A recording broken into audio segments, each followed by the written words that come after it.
Hello. For today, I'm going to teach you how to play Glückhaus. Glückhaus is a German game. The literal translation is Glück is luck, house meaning house, so luck house, or otherwise known as House of Fortune. Now this game came about in about the 13th century. We know this because during the 13th and 14th centuries, it was actually condemned during sermons. Now, to play this game, first, you need a Glückhaus board. It could be as extravagant as a wooden board with all sorts of painted pictures on it, or for your traveling purposes, you can just have this is a simple piece of fabric with the board laid out on there. Now, the only set squares are 2, 7, and 12. The next thing you need to play Glückhaus would be 2 sets of a 6-sided dice. Now, you can use simple dice like this. You just need 2 of them. Or you can get more creative. And I have 2 here made of metal. Or if you want to go an even more historical route, you can use knuckles. These are knuckle bones from deer. Now, once you've got your board, you've got your dice, the next thing you need, well, may not need, but would be helpful, would be your own gambling box. Now, you don't need the box itself, but you do need items from inside the box to gamble with. Now, in the Society for Creative Anachronism, also known as the SCA, we don't gamble with anything of monetary value. We gamble with little trinkets such as wooden beads, sight tokens.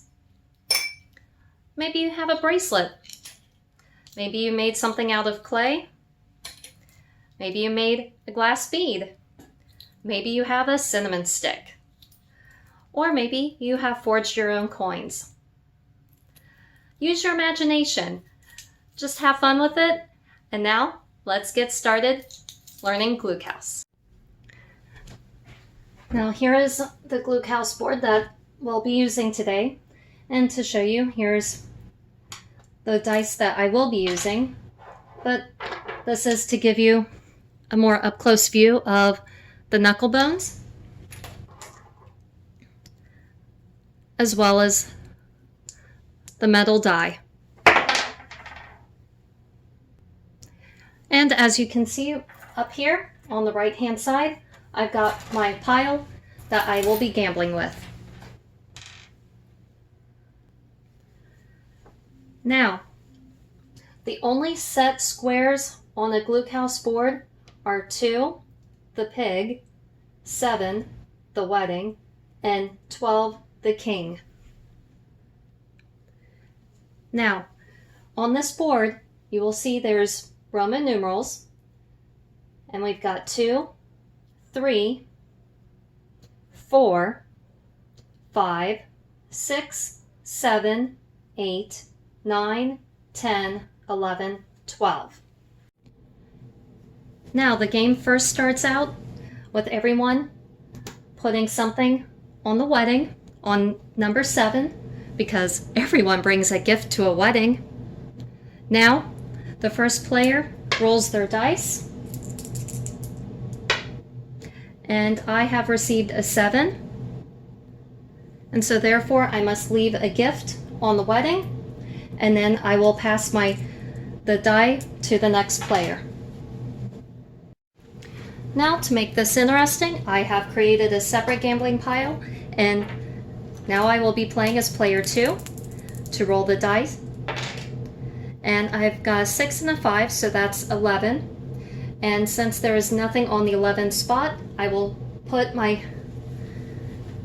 gambling item down, and now pass this on to the next player. Now, as player 1, I'm going to roll, and I've got an 11, and since there is something on the 11, I will take it and pass on to the next player. Now, as the next player, I'm going to roll, and I've got a 5. There's nothing on the 5, So I put something on the 5, and then the next player takes their turn. And then player 1 rolls, and I have a 6 and a 1, that's a 7. So I have to put something on the wedding. And now player 2 will roll. Now is player 2, and I just rolled a 2. And so whenever you roll a 2, you can take anything on the board except for what is on number 7. So since there's something on number 5, I get to take that. There's nothing on 8, 10, or 3, or any of the other ones. So you get, you roll a 2, you get everything but what's on number 7. And a side note, many boards do not have a space for 4. Some boards having a 4 and other boards not. Some gambling houses would actually use the number 4 spot as the house. So that would be a way for players to pay the house for getting to gamble in their establishment. Now, as player 1, I roll. I got an 8. Put down my coin, and then player 2, roll, and I got a 5. It's a 3 and a 2, so I put something down on 5 because there wasn't something there already. And player 1,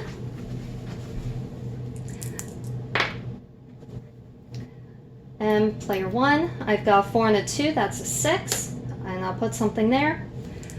Now, as player 12, I've already shown you that if anything goes on 4, that goes to the house.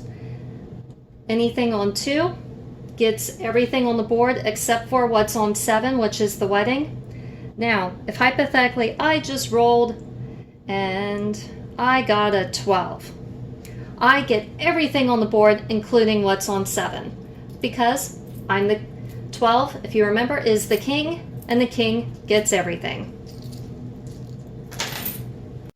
Now, one of the many great things about playing this game is that, say you're at an event and 2 people start playing and then a third person walks up. That third person can join in on the next round. The players go around and then that player can join in. Just the same, say you've got a group of 5 and then one person needs to go away. They can simply take whatever winnings they have and exit the game.